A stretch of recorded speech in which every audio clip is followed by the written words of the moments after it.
چلی گئی، صرف عقل گئی ہے۔ اتنی بڑی نعمت ہے عقل، اور اس کا استعمال، اس کا شکر ادا کرنے کا طریقہ کار کیا ہے ہمارے پاس؟ اتنی بڑی نعمت ہے عقل۔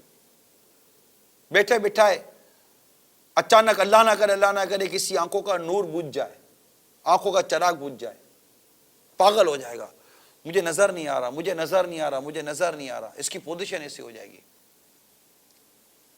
اللہ نہ کرے بیٹھے بٹھائے سنوائی چلی جائے، اللہ نہ کرے بیٹھے بٹھائے بولنے کی طاقت چلی جائے۔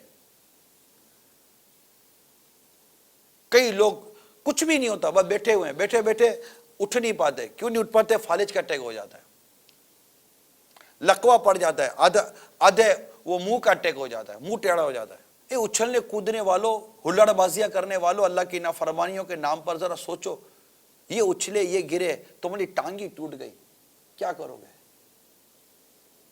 ان ٹانگوں کا کیسے شکر ادا کریں؟ ان ہاتھوں کا کیسے شکر ادا کریں؟ اللہ تعالیٰ نے جو ہمیں پلکیں عطا کی ہیں، ان پلکوں کا کیسے شکر ادا کریں؟ کبھی ہماری پلکوں کا ایک بال بھی اخلاص کے آنسوؤں کے ساتھ کہ رب تبارک و تعالیٰ کے خوف سے بھیگا ہے؟ ہماری پلکوں کا ایک بال، یہ ایک بال ہماری پلکوں کا، اللہ تبارک و تعالیٰ نے جو نعمت عطا کی ہیں۔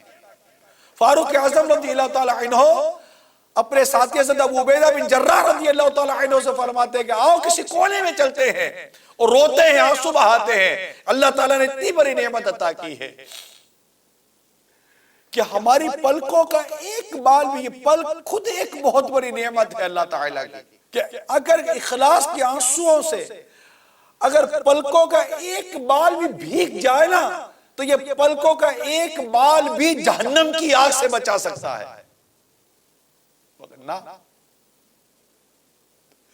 حقیقت یہ ہے ہمیں شکر گزاری کرنے نہیں آتی۔ ہاں، ناشکری ہے ہماری زبان پر، نعمت ملتی ہے تو ناشکری، نافرمانی کر کے ناشکریہ کرتے ہیں، اور کوئی پریشانیاں مصیبت آتی ہے تو صبر کرنے کے بجائے واویلا کرتے ہیں۔